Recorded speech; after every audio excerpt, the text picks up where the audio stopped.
pela tua boca aqui nesse lugar. Tu é o dono dessa igreja, dessa obra.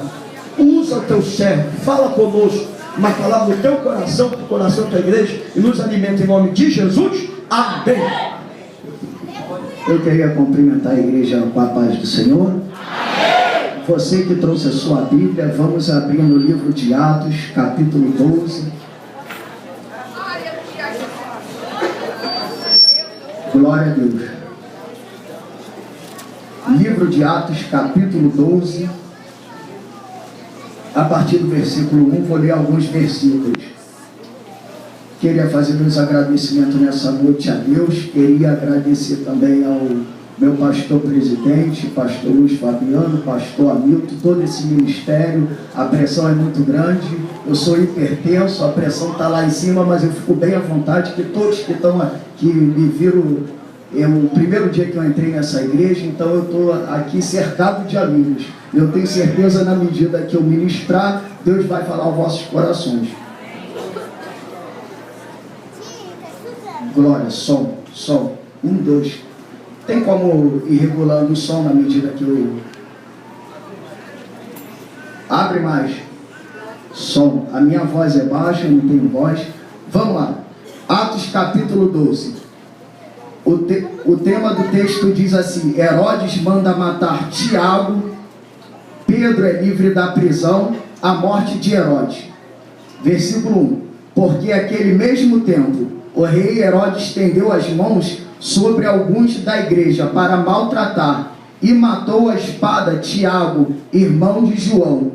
E vendo que isso agradara aos judeus, continuou mandando prender também a Pedro. E eram dias asmos, e havendo o prendido, o encerrou na prisão, e entregando a 4 quaternos de soldados para que o guardasse, querendo apresentá-lo ao povo depois da Páscoa. Pedro, pois, era guardado na prisão, mas a igreja fazia contínua oração por ele, a Deus. E quando Herodes estava para fazer comparecer, nessa mesma noite, estava Pedro dormindo entre dois soldados ligados com 2 cadeias, e os guardas diante da porta guardavam a prisão. E eis que sobreveio o anjo do Senhor, e resplandeceu uma luz na prisão, e tocando a Pedro no lado, o despertou, dizendo: levanta-te depressa. Pode fechar a sua Bíblia. Louvado seja o nome do Senhor. Vou ser bem objetivo. Vamos lá então. O livro de Atos foi escrito pelo nosso amado evangelista Lucas. Lucas vai escrever esse livro de Atos, Atos do Apóstolo. Se o tema desse livro fosse os Atos do Espírito Santo, os feitos do Espírito Santo, cairia muito bem, porque em nenhum lugar da Bíblia, em nenhum momento da Bíblia, no Antigo Testamento, vamos ver o Espírito Santo atuar com tanta força, o Espírito Santo atuar na sua plenitude, igual atuou nesses dias. Ora, Pedro estava preso, a Bíblia é bem clara em dizer que Pedro estava preso, Tiago havia sido morto. Esse texto é muito conhecido, é muito pregado pelos nossos irmãos pastores, pregadores itinerantes. Eu creio que por esse texto, junto com o de Atos 16, Paulo e Silas na prisão, nunca se viu 2 textos Deus usar para libertar a sua igreja com tanta força, com tanta violência, quebrar as cadeias do inferno.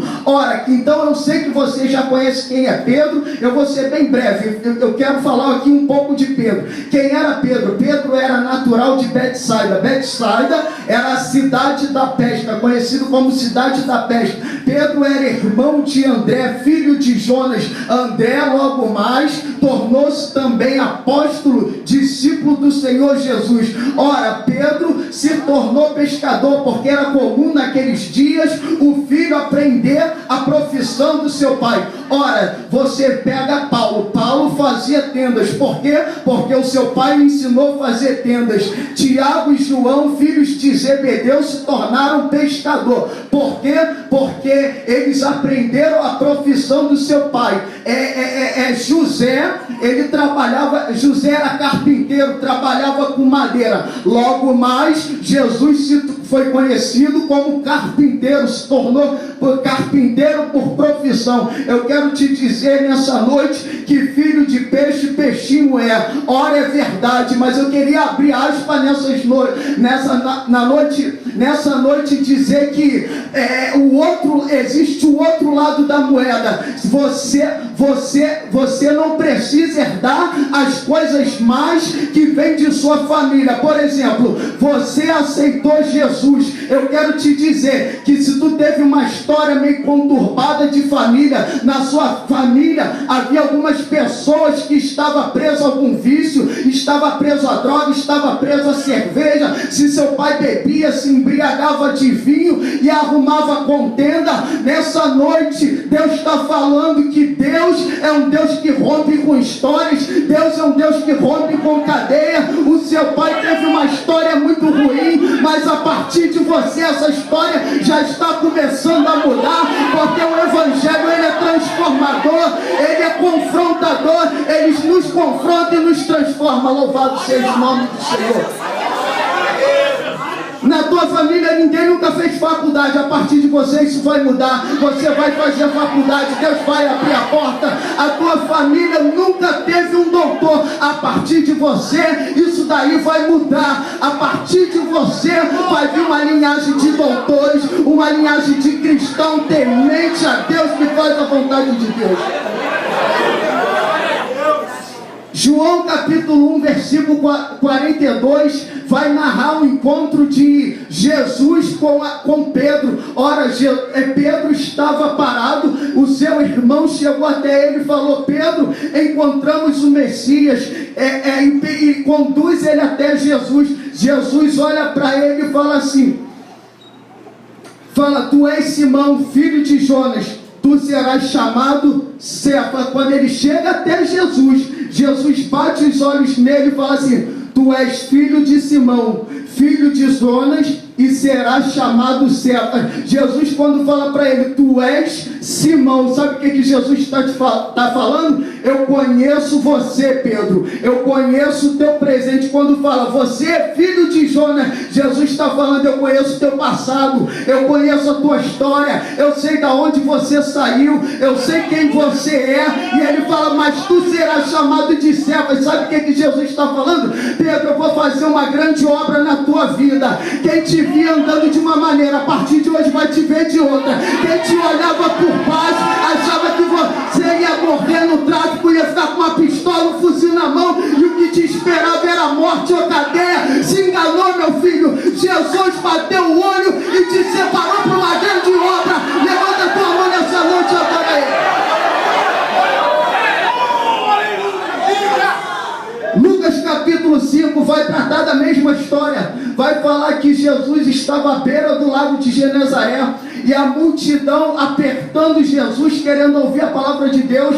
Jesus vai olhar dois barcos e vai ver alguns pescadores e vai pedir para entrar no barco de Pedro, sendo que Jesus entra no barco de Pedro e começa a ministrar, começa a ensinar a multidão. A igreja interage comigo. Jesus entrou no barco de Pedro. Fala, Jesus entrou no meu barco. Mais forte, Jesus entrou no meu barco. Mas um momento ele está tratando com a multidão.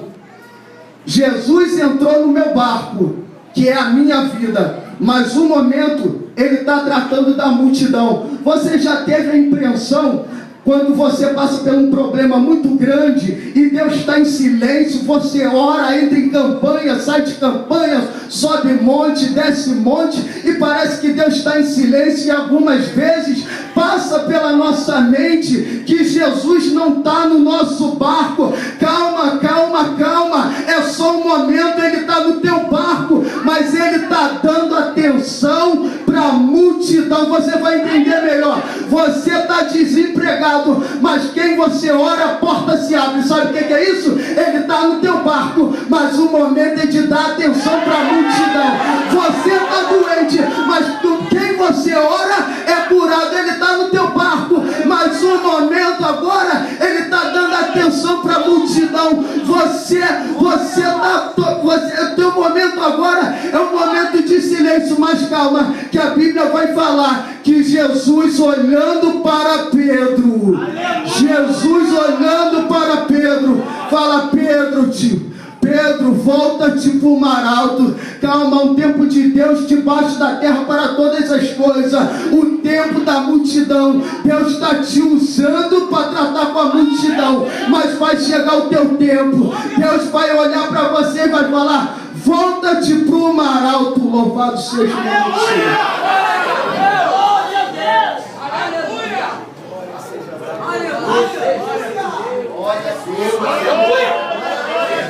E quando acabou de falar, disse a Simão: faze-te ao mar alto e lançai as vossas redes para pescar. E respondendo Simão, disse: mestre, havendo trabalhado a noite toda, mestre, nada apanhamos, mas porque mandas, lançarei a rede. E fazendo assim, colheram uma grande quantidade de peixe, e rompia-se as redes, e fizeram sinal aos companheiros que estavam no outro barco, para quem fosse ajudar. Presta atenção. Pedro havia pescado uma noite toda. Pedro era pescador, filho de pescador, nasceu na cidade de pescador. Pedro conhecia peixe pela lua, Pedro conhecia peixe pelo cheiro, pelas camas. Pedro conhecia peixe como ninguém. Agora aparece um homem lá e fala: Pedro, volta lá. Pedro deve estar imaginando: rapaz, eu fui humilhado naquele lugar, eu passei uma noite toda, eu fiquei lá, eu lancei a rede, nada pega. Qual a satisfação que eu vou dar para minha família se não tem peixe, não tem dinheiro? É tempo de crise, mas esse homem está mandando eu voltar naquele mesmo lugar que eu fui humilhado, naquele mesmo lugar que eu não prosperei, naquele mesmo lugar onde nada dá certo. Deixa eu te falar uma coisa: você pode conhecer algumas coisas, mas o dono do conhecimento é Jesus. E outra coisa, Jesus, ele trabalha com milagre. Você pode entender de muitas coisas, mas Jesus trabalha com milagre, e ele está te falando: volta, volta, volta, volta. Tu não vai sair de lá envergonhado, não. Tu vai sair de lá com dupla honra. Você está entendendo porque ainda você está naquele emprego? Você está entendendo porque você ainda está naquele trabalho? Você está entendendo porque Deus ainda não tirou daquela casa? Porque o princípio de Deus é dupla honra. Deus não vai te tirar de lá humilhado. Levanta a mão e dá glória a Deus.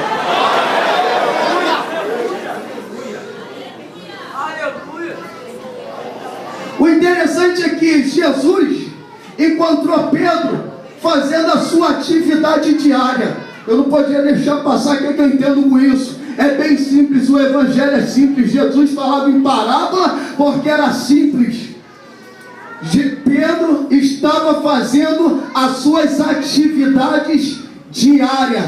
Deus não chama ninguém que está parado. Deus chama aquele que trabalha dia após dia. Bruno, já tem muita gente aí que terminou o bacharel, já prega de um lado para o outro. Continua na visita, continua no ensaio, continua na escola terciária, continua no evangelismo, continua, mãe, cuidando dos teus filhos com excelência, continua, pai, tratando dessa família com excelência, porque é nas coisas mais simples das atividades diárias é que Jesus se revela. Louvado seja. Bruno, me prova isso. Samuel capítulo 16, versículo 10. Diz assim o texto: assim fez passar Jessé os seus 7 filhos diante de Samuel. Porém Samuel disse: Jessé, o Senhor não tem escolhido este. Disse mais Samuel a Jessé: acabaram-se os jovens? A resposta: ainda falta o menor. Eis que apacenta as ovelhas. Louvado é o nome do Senhor. Todos conhecem essa história. Samuel agora vai ungir um novo rei de Israel, e passa um filho, passa dois, e passa Eliabe, e passa Abinadab, e vai passando o filho, e no final o Samuel fala: meu Deus, Deus não tem escolhido ninguém aqui. Quem o Senhor escolheu? Samuel, acabaram os seus filhos? Olha como o pai responde: ainda falta o menor. Vai ser menosprezado aí não sei aonde, foi menosprezado dentro da sua própria casa. Aí o pai fala assim: ainda falta o menor. O que ele está fazendo? Apacentando as ovelhas do pai. Sabe o que é isso? Serviço diário. O que é teu. Se o profeta vai te dar, é teu. Ninguém toma o teu lugar, ninguém toma o teu cargo, ninguém toma o que é teu. O que foi separado para você é para você. Continua apacentando ovelha. Fica igual Eliseu, continua trabalhando naquilo que foi chamado. Louvado seja o nome.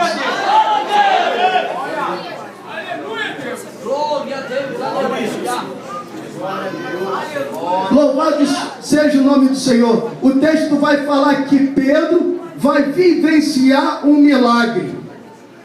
O problema de hoje não é milagre.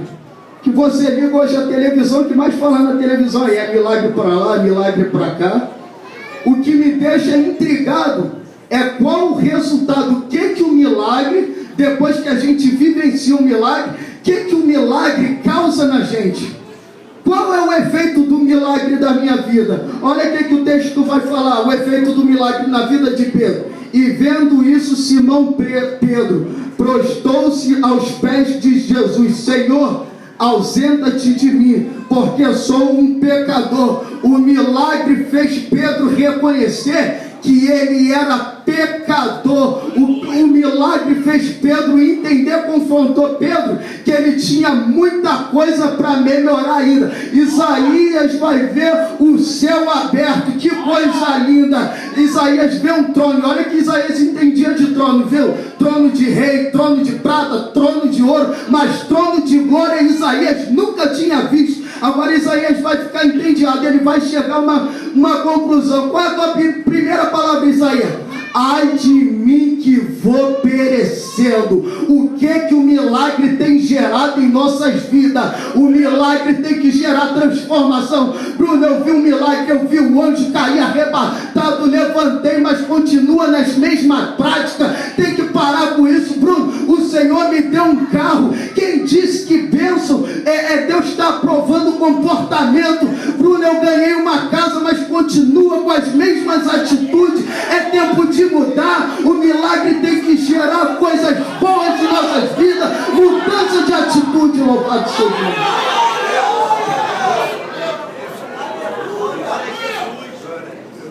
Olha o que é a beleza desse texto, como é lindo. E disse Jesus a Simão: não temas, de agora em diante será pescador de homens. E será pescador de homens. E lavando os barcos para a terra, deixaram tudo e o seguiram. Presta atenção, Jesus fez um milagre, glória a Deus. Agora Jesus vai fazer uma pergunta para eles: deixa o milagre e me segue. Aí que é complicado.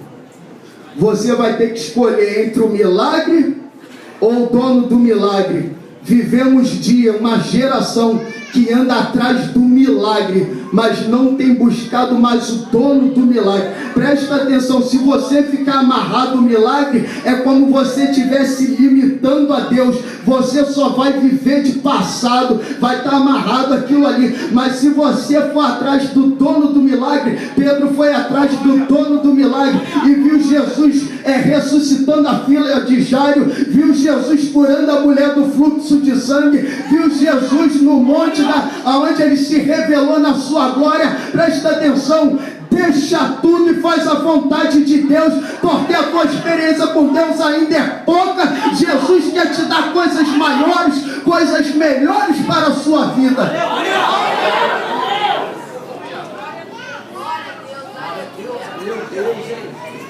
A Bíblia vai falar, Atos capítulo 12, que Herodes lançou a mão sobre Pedro. Quem era Herodes? Herodes era um edomita, descendente de Esaú. O povo de Israel, sendo judeu, eles viviam a bênção espiritual que estava sobre Abraão, sobre Isaac e sobre Jacó. Como Herodes era edomita, eles não aceitavam aquilo. Então agora esse Herodes, ele vai agora traçar uma estratégia.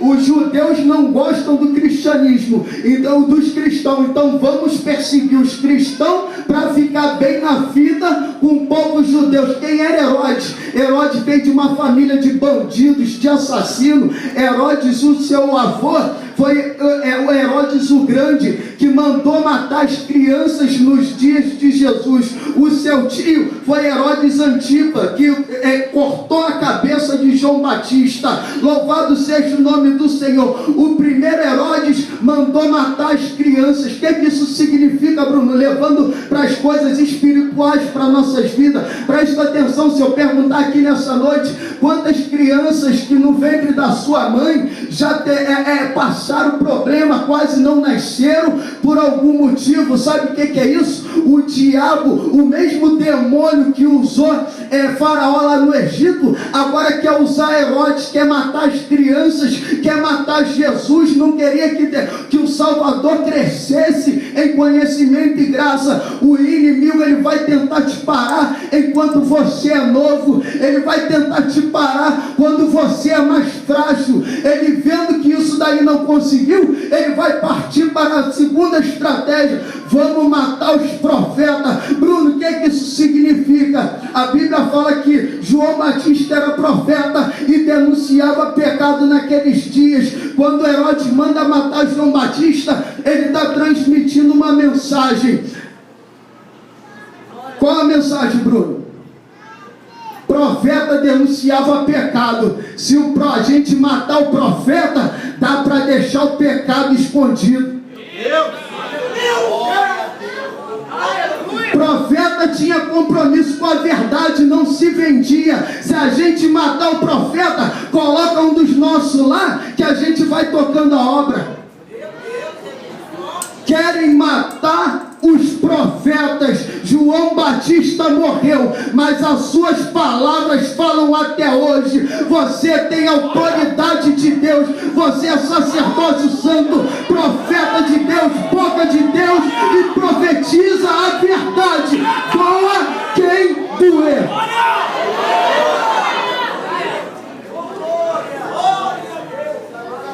Atos capítulo 12. Tiago morreu e Pedro está vivo. Tiago teve uma graça maior, ele morreu. Deus deu mais graça a ele do que para Pedro, por isso que ele morreu. Mas Pedro está vivo. O que me intriga, que Tiago havia sido morto e Pedro estava preso, ia ser decapitado também, mas Pedro dormia. Eu já ouvi mensagem que Pedro é a igreja que dorme, Pedro estava depressivo, e eu fui buscar aqui. Eu já dei até um tema para minha mensagem: só dorme quem tem paz e confia em Deus. Pedro dormia porque ele tinha paz. Primeiro, não era a primeira vez que Pedro foi preso. Pedro era homem experimentado. Essa daqui era a terceira vez. Pedro sabia quem chamou ele. Você está preso, você está passando alguma adversidade, fica tranquilo, cara. Você passou lá atrás coisa pior e não morreu. Não vai ser essa prova aí que vai te matar, não. Levanta a mão e dá glória a Deus. Pedro tinha paz. O salmista vai falar assim, ó, Salmo de número 3, versículo 5: eu me deitei, dormi, porque o Senhor me sustentou. Salmo de número 4, versículo 8. Olha o que o salmista fala: em paz eu me deito e logo pego no sono, porque Senhor, só Tu me fazes repousar seguro. O que é isso? É a paz que o mundo não pode dar. Paulo vai falar à igreja de Filipenses sobre essa paz. Filipenses capítulo 4, versículo 7. Que paz é essa, Paulo? É a paz que excede todo entendimento. Guardará os vossos corações e pensamentos em Jesus Cristo. Eu falei ontem, o Brasil está um caos, mas você consegue deitar e dormir. Você está desempregado, o mundo não entende, mas você tem paz de Deus. E não adianta que o mundo não vai entender que essa paz é a paz que excede todo entendimento, e só vem através de Jesus. Louvado seja.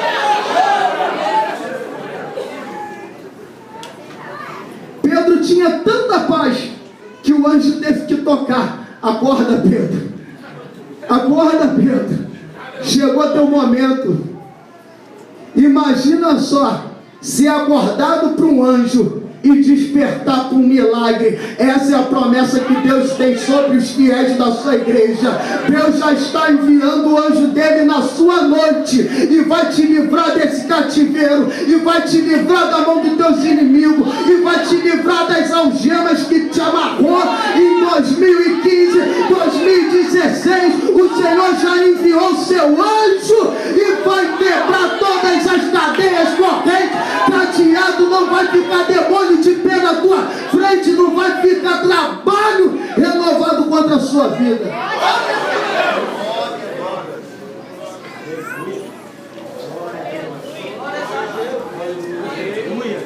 Aqui eu já encerro.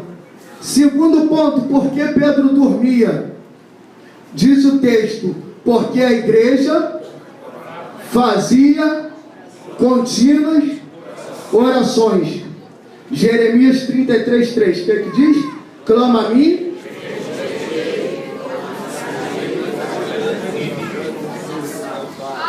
Jamais podemos subestimar a igreja que ora. Jamais podemos subestimar. O anjo chamou Pedro na prisão, não foi? O anjo acordou Pedro. Disse o pregador Thomas Watson, mas foi a oração da igreja que foi buscar o anjo. Louvado seja, levanta a tua mão nessa noite. Louvado seja o nome. O anjo só foi lá, sabe por quê? A oração do crente passou o primeiro céu, passou o segundo céu, chegou como incenso agradável ao Senhor, e o Senhor dispersou o seu anjo. Vai lá, porque aquela igreja está orando. Aquela igreja não está orando um dia, não, ela faz contínua oração. Ela ora de manhã, ela ora de tarde, ela ora de noite, ela ora na madrugada, ela ora segunda, ela ora terça. Essa igreja ninguém pode ficar na frente dela. Ela ora na quarta, ora na quinta. Essa igreja é uma igreja de oração. A oração traz resposta, e eu te provo isso na Bíblia. Daniel capítulo 10, Deus ouve a oração da igreja. Você conhece a história? Daniel faz um propósito de 21 dias. Já no final, no 21º dia do seu propósito, o anjo Gabriel disse a Daniel: Daniel, eu vim por causa das tuas palavras.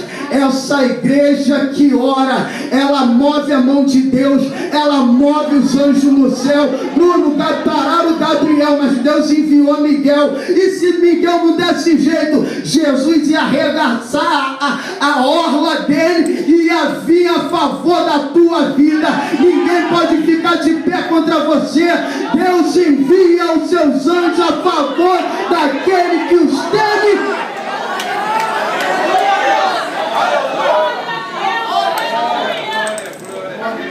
E aqui eu quero fechar minha mensagem e deixar um testemunho. Foi no dia 6 de março de 1942 que uma irmã da Assembleia de Deus de Recife convidou 7 irmãs para orar pela sua filha que estava enferma. A menina não andava, a menina não falava. Os médicos disseram a ela que a menina não viveria 8 anos. Durante a oração, essas 7 irmãs, durante a oração, Deus falou: olha aí, foi eu que gerei essa menina. e não é para a morte. Presta atenção no que eu estou dizendo. Nas orações que se iniciaram no dia 6 de março de 1942, uma irmã da Assembleia de Deus convidou 7 irmãs para orar a favor da sua filha, chamada Zuleide, que se encontrava enferma. A menina não andava, não falava, e os médicos disseram para ela: daqui a 8 anos ela vai morrer. Nenhuma dessas orações, Deus tomou uma das irmãs e falou assim: foi eu quem gerei aquela menina. Aleluia! E essa enfermidade não é para a morte, mas é para abrir esse trabalho de oração. A menina Zuleide morreu com 49 anos e se iniciou o círculo de oração da Igreja Assembleia de Deus. A igreja que ora, existe milagre. Pedro estava indo para a igreja fazer as suas orações diárias. Todos conhecem a história. Estava um coxo ali sentado, um coxo pedindo esmola. Pedro falou: eu não tenho dinheiro, o que eu tenho te dou, levanta e anda em nome de Jesus. Aquele coxo recebeu um milagre. Presta atenção, Pedro não foi ali para fazer milagre, Pedro foi ali para fazer orações a Deus. É impossível separar oração de unção. Jesus está convidando a nossa igreja a voltar à prática de oração, porque Ele já falou aqui nessa noite, Ele quer fazer milagre em nosso meio. Se põe de pé, e assim eu agradeço a minha rica oportunidade, no nome de Jesus. Aleluia!